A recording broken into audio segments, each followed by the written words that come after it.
നമ്മൾ താമര നടാൻ വേണ്ടിയിട്ടുള്ള ട്യൂബറാണിത്. ഇത് കണ്ടാൽ നിങ്ങൾക്ക് മനസ്സിലാവും. ഇതാണ് ട്യൂബർ.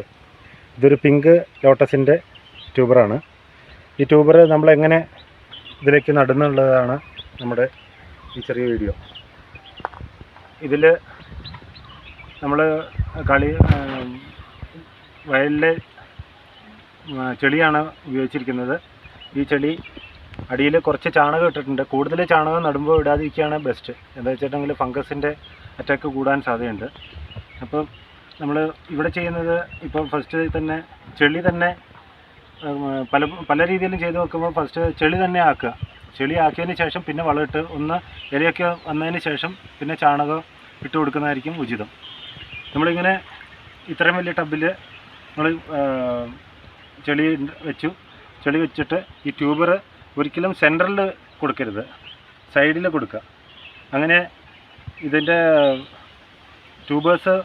അടുത്ത ട്യൂബർ ഇങ്ങനെ റണ്ണേഴ്സും ട്യൂബേഴ്സൊക്കെ ഇങ്ങനെ വരുന്നത് സൈഡിൽ കൂടി ആയിരിക്കും. ഇങ്ങനെ റൗണ്ട് ചെയ്താണ് വരിക. അപ്പോൾ സൈഡിൽ ഇങ്ങനെ വെച്ചിട്ട് ഇങ്ങനെ ഒതുക്കി കൊടുക്കുക. ഓക്കെ, ഇങ്ങനെ നട്ടതിന് ശേഷം ഇതായിപ്പോൾ ഇലകൾ ഇതിൻ്റെ മുകളിലേക്ക് വന്നിട്ടുണ്ട്.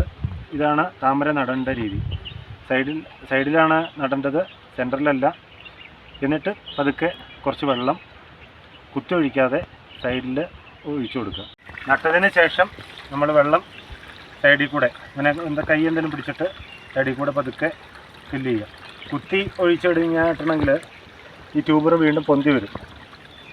അപ്പോൾ നമ്മൾ കുറച്ച് സൈഡിൽ കൂടെ ഇങ്ങനെ കൈ പിടിച്ചിട്ട് വെള്ളം ഒഴിക്കുന്നതായിരിക്കും നന്നാവുക. ഇത്രയും വലിപ്പമുള്ള പോട്ടിൽ നമുക്കിവിടെ ഒരു 5-6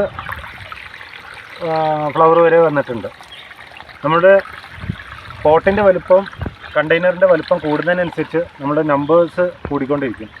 നമ്മളുടെ ഒരു 4 അടി വലുപ്പത്തിലുള്ള റിങ്ങിലൊക്കെ ആണെങ്കിൽ 6 അടി വലുപ്പമുള്ള റിങ്ങാണെന്നുണ്ടെങ്കിൽ ഒരു 28 2 റിങ്, അതായത് 4 അടി താഴ്ചയിൽ 6 അടി വലുപ്പത്തിൽ 2 റിങ് വയ്ക്കുകയാണെന്നുണ്ടെങ്കിൽ 28-30 പൂക്കൾ വരെ ഒറ്റ പ്രാവശ്യം കൊണ്ട് ഉണ്ടാകുന്നുണ്ട്. അപ്പോൾ നമ്മളുടെ അടുത്താണെന്നുണ്ടെങ്കിൽ വീണ്ടും നിറഞ്ഞ് വരുന്നുമുണ്ട്. അപ്പോൾ ഫ്ലവേഴ്സും ബഡ്സും കണ്ടിന്യൂസ് ആയിട്ട് നമുക്ക് ഫ്ലവേഴ്സ് കിട്ടുന്നുണ്ട്. ആമ്പലും താമരയും ഒന്നിച്ചിടാൻ പറ്റുമോ?